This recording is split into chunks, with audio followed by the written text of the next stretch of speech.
he made us gods. It's the freedom. It's what you can do. I mean, you can be good, you can be bad. You can do what you want. It's a little playground. I kind of feel pretty powerful. That was the moment, of course. That's what you are. You're God. And let us soar to new heights. Magic Carpet gives you a full sense of just freedom. We all love that. We love the idea of just being able to go anywhere and do anything. Peter sensibly tapped right into that. Although he would struggle along the way. He literally was the archetypal sort of struggling artist. His originality paved the way for others. Peter likes to push the boundaries. Sometimes you think, my God, how are we going to achieve these things? This is the story of one of gaming's biggest innovators. This is the story of Peter Molyneux.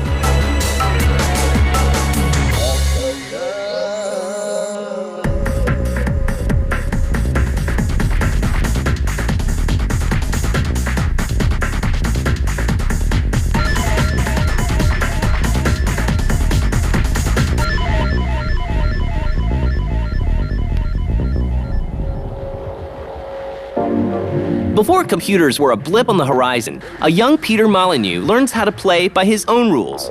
Peter's parents play an early role in shaping his future career. My mother ran this toy shop, and that sounds, wonderful being a kid. You think you would have every single toy known to man. Actually, what it meant is we got all the things that were broken, that people didn't want to buy. So we got lots of games without rules in, or Monopoly sets without money. So you just sort of had to kind of make up the rules.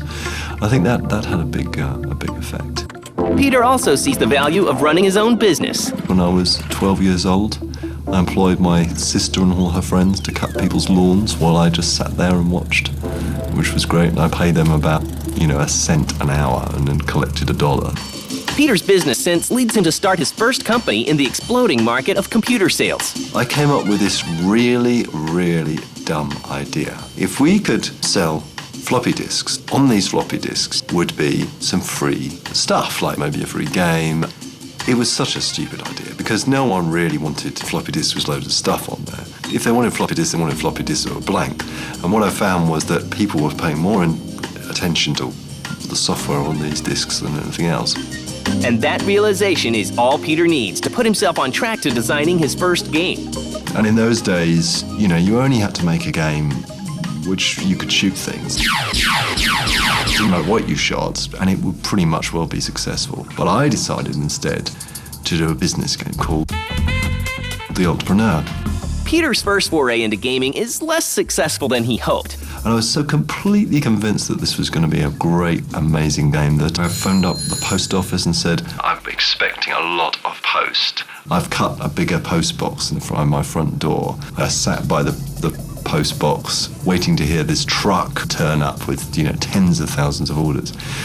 But instead, these 2 envelopes came fluttering through the door, and both of them had orders on. And I'm pretty sure they were both from my mother.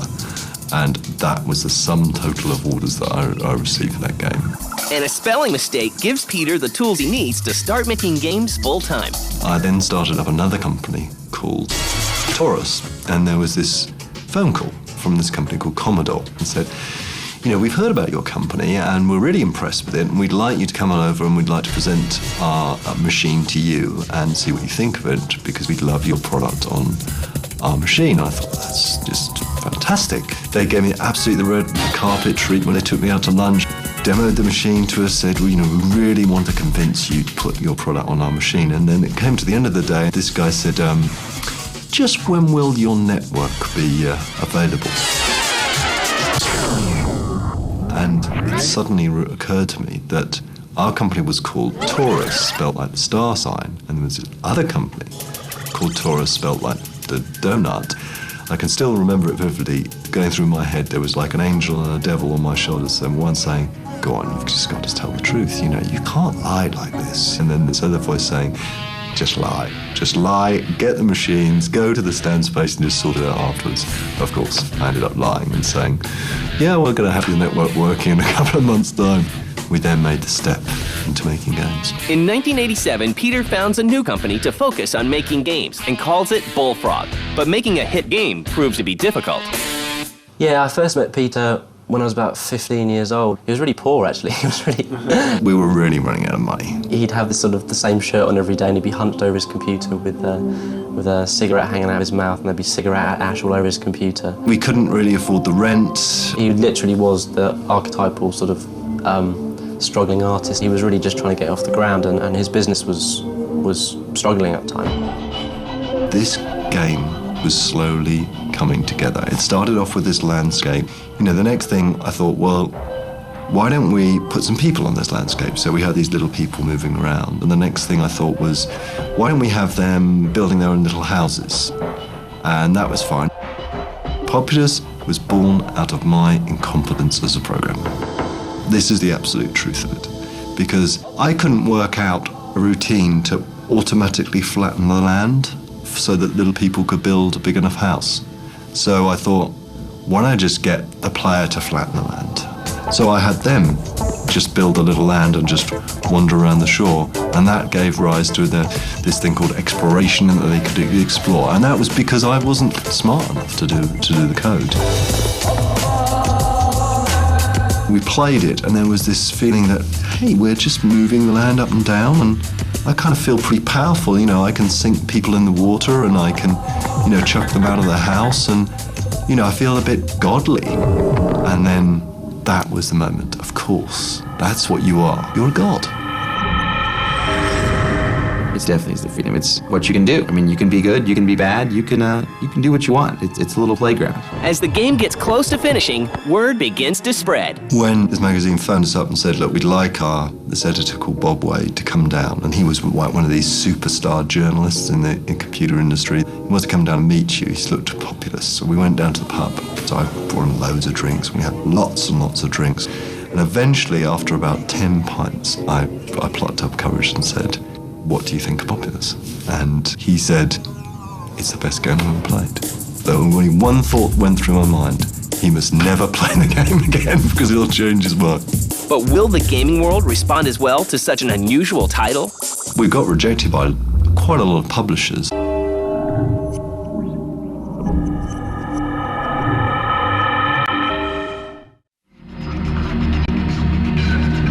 In 1989, Peter Molyneux's fledgling company Bullfrog struggles to convince publishers to take a chance on the unusual Populous. The way we convinced Electronic Arts was to get them down and to get them to play the game. And I think they started to see a glimpse of what the game could be. And then eventually they released the game. On June 1st, 1989, Electronic Arts releases Populous, and word spreads quickly about the game. And I got this phone call 3 weeks after it was released from one of the chief people at Electronic Arts. And he said, how's it feel to be a millionaire? It just seemed like suddenly there was this whole completely different world unfolding. Critics and fans can't get enough of the highly original game. One of my memories from college is a friend of mine coming up to me and saying, there's this game called Populous. You must see it. It is the greatest game I have ever seen. And I played Populous. I was like, this is the greatest game I've ever seen. You know, innovated a whole genre. I mean, the God game comes from Populous. While that game was fairly simple in design, the idea has gone on and multiplied. Like everything, I think, kind of owes something to Populous. But Peter realizes that success can sometimes bring pressures of a different kind. Suddenly, everyone turned around and said, what are you going to do next? And our publisher, Electronic Arts, said, look, it'd be really great if you could get your next game out by Christmas. We were at March at that time. So I had this idea for a game called Powermonger, but it was such an enormous amount of pressure to get that game finished that actually I made the fatal mistake of having a good idea, programming that idea up, and actually releasing it without ever really playing it. Despite the hectic release schedule, the game does reasonably well, and Peter gains a reputation as an innovative designer. We had won tons of awards for Populous, for Powermonger. Populous 2, I mean, that is an incredible feeling in a company. You know, this feeling of success, a feeling that we as a company were going somewhere. And I think it gave us all a confidence. The success of their first 3 games allows Bullfrog to begin work on several new titles at once, including a game that lets you pilot your own magic carpet. Magic Carpet is one of the early games that really gives you a full sense of just freedom. We love the idea of just being able to go anywhere and do anything. Peter sensibly tapped right into that and, knew that that's what people want to do. Theme Park. And the Sci-Fi Syndicate. Syndicate was another really, really successful game. It was pretty violent. It was about this group of people that you controlled that went around a city battling against other groups of people. With a string of hits under Bullfrog's belt, publishers start sniffing around their offices. One day, the phone started to ring, and there were all these big companies saying, look, if you ever want to sell your company, we're really interested in buying it. We're going to take you out to dinner, or we're going to fly you to this resort. And it was like being a rock star. Peter decides to sell Bullfrog to the company that took a chance on Populous. And in February of 1995, they join Electronic Arts. We decided to sell the company for two big reasons. The first reason, I have to be absolutely honest about, it was a vast sum of money. The other thing was this group of people were getting a little bit impatient. There was nowhere for them, lots of them to grow. They wanted to feel like there was more than this little company that was in. So selling out to Electronic Arts, who were really, really passionate about the games that we made, just seemed like really the right thing to do. Along with the change in ownership comes a new title for Peter. Part of the deal was that I became a vice president of Electronic Arts. Suddenly, the pressure is on the recently acquired Bullfrog to prove their worth. In the next few years, Bullfrog releases several new hit titles, a hospital simulation called Theme Hospital, and a return to the future in Syndicate Wars.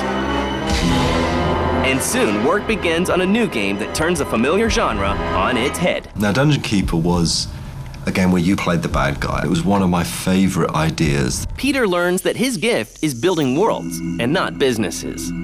I got pretty frustrated after a little while. Frustrated that I was not actually sitting behind a computer anymore. I was sitting in meeting rooms.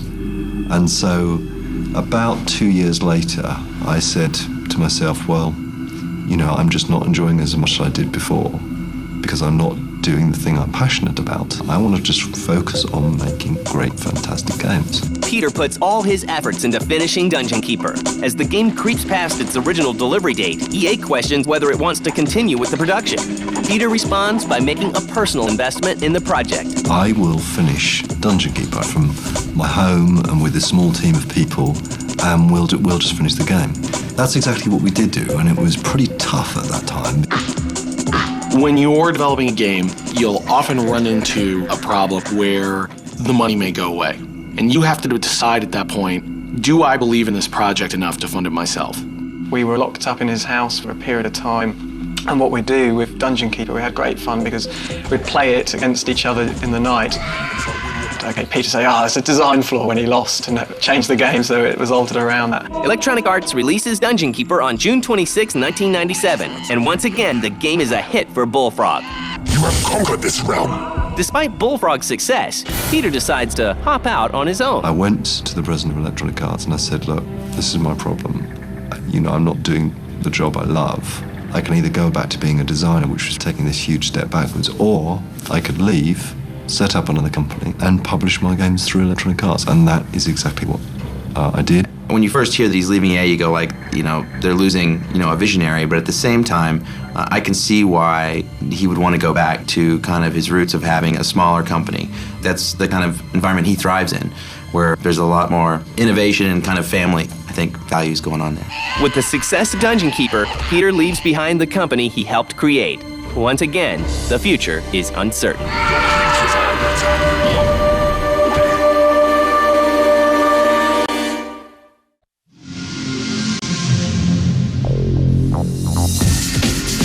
After having spent nearly a decade building Bullfrog, Peter Molyneux decides to get back to what he loves best, making games. In 1997, he founds Lionhead Studios and begins to build his team. This time, all the problems that we've had in the past we can get right. We have got to create some great original ideas, some ideas that have never been attempted or created before. Peter founded Lionhead with the intention of keeping that family atmosphere, keeping teams together and passionate about their projects, not big company politics and being part of a machine. The name of the company is chosen in an unusual manner. The name of Lionhead is another thing I'm not particularly proud about. We originally wanted to call Lionhead Red Eye. And it turned out that Red Eye, just about every company in the world is called Red Eye, and we couldn't call it Red Eye. So we panicked and thought, what the hell are we going to call ourselves? Because we've got these journalists coming, we can't say the company with no name. And that's where Mark Webley, my business partner, who always saves the day, says, hey, why don't we call it after my hamster? He's called Lionhead. Mark then went to go and check on the hamster, who turned out to be dead, in his cage, stiff with rigor mortis. And we thought, well, we can't change the name now. The journalist is going to be here in 5 minutes. So we are named after a dead hamster. Work begins on Lionhead's first game, one Peter hopes will achieve their lofty goals. The first game, Black and White, was really the foundation stone of what we wanted Lionhead to become. Some amazing technology, working with some incredible people. What Peter has brought to the table in a lot of his games is sort of moral ambiguity. We're your conscience. Good and evil. Yin and yang. Black and white. In the sense that you have an environment where you can do really good things or you can do really bad things. Black and White is obviously the ultimate extension of this. But the unusual nature of the game made it a tough sell once again. I heartily object. That's just malicious. It was a really hard concept to sell to publishers. It's a bit like what Populous was in the early days. So I was sinking my own money into it, which I was absolutely, completely happy to do. But of course, I've always been terrible about predicting dates. I can never imagine that a game is going to take more than 2 weeks to develop, let alone 4 years. And that's how long Black and White took. And all that time, Lionhead was growing in size and becoming more and more of a financial burden. It became, in the end, almost a replication of what the early days of Bullfrog was in a bizarre way. He wants to revolutionise the industry with every single release. If we did everything Peter wanted, I think we'd probably be here for 10 years working on each game. Well, the result of that is you'd end up with amazing games. Because he is so passionate about doing something that is so different and so special. It's a monument to you as a god. And so eventually we released it, and it was a pretty nerve-wracking time releasing that game. There was a lot behind it, but it was enormously successful. We got lots and lots of awards again, and it was featured in the Guinness Book of Records for the most smart artificial life form, and there were wonderful things that happened with Black and White. It was, again, like those early days of Bullfrog. And just like Bullfrog, the game is a success, paving the way for several new titles. He went and makes people think and sparks the imagination, and they say, can you really do that in a game? I smell combat. It just explodes from there. It kind of comes back to his ability to innovate and show you what you want to play. Work begins on several new projects. Fable, a game that offers players the freedom to become whatever character they want. I'm really excited about Fable. You're starting to get into this world of RPGs where the things that you do as a player dramatically impact the game. And that's really what an RPG should be, right? The role that you play affects the game. It's very exciting. It's the future. It's right in front of us. BC, a game that makes you responsible for the well-being of a small tribe. Peter was talking to me about it once, and he just cracked me up because he kind of looks at me and he goes like, yeah, this part of the game, it's just kind of like Super Mario with blood. BC, you have a tribe, you want to have the tribe grow, which is by getting them food, shelter, all the kind of classic Neanderthal things you need to do to live. And the movies. A game that allows you to take on the role of a movie mogul and guide a studio into the big time. But no matter what games he works on, Peter Molyneux helps the player realize that the choices we make have consequences, both good and bad. What a lot of Peter's games have done is just to say, well, you're whoever you want to be. Here's the playground. Here's the sandbox. Make of it what you will. I asked him once what made him stand out. He once told me that people, when they have an idea, have a little voice in their head saying, maybe it's not a good idea, maybe it's not, maybe this isn't the best thing to do. But he doesn't have that voice, so what he'll do is he'll think of something and he'll just hang on to it and he'll just evangelise that idea. And I think Peter likes to push the boundaries. Sometimes you think, my God, how are we going to achieve these things? But He has that kind of vision that's sort of above and beyond where we are today. Ladies and gentlemen, Peter Molyneux. In March of 2004, the Academy of Interactive Arts and Sciences gives Peter their Lifetime Achievement Award. The guy has taken games and done things that we just never really expected. Sometimes it's like, oh, that's a cool idea. Lightning strike once. But, will it happen again? And he always seems to do it over and over again. He's an innovator. Computer games are completely my life, and I just would be a road sweeper without them, definitely. Thank you very much indeed. The bizarre thing? I'm more ashamed of the mistakes that I've made than proud of the achievements. Because some of the games that I've been involved with have been close to being really good, but not quite great. I think I'm going to continue making those steps forward. This is my life, my passion. I don't think I'll ever stop. I don't think I would know what to do with my life without making games. It's a fantastic, amazing, incredible job. I get to have a dream and see that as reality. What else could you do?